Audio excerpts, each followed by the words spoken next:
Okey, apa beza aiskrim premium pack dan juga eco pack? Jom saya tunjukkan. Untuk yang premium punya, seperti yang kita tahu, kita ada 30 flavor. Dan juga kita tahu dia punya ratio dia memang sangat besar, iaitu 1 kg dengan 3 liter air sahaja. Kalau boleh kita pakai air tapis lah.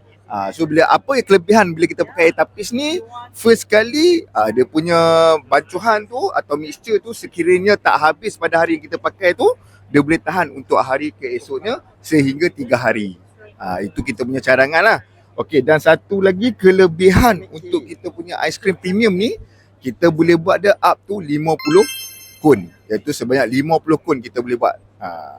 Untuk versi Eco Pack pula, Mislah keluarkan 3 flavor sahaja.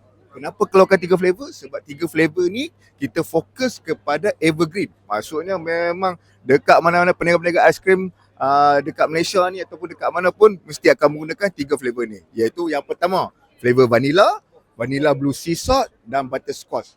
Harga dia lebih murah tetapi dia punya bancuhan berbeza dengan premium, iaitu 1 kg pack dengan 2 ke 2.5 liter air sahaja. So dan output yang dikeluarkan hanya 40 kun berbanding dengan premium.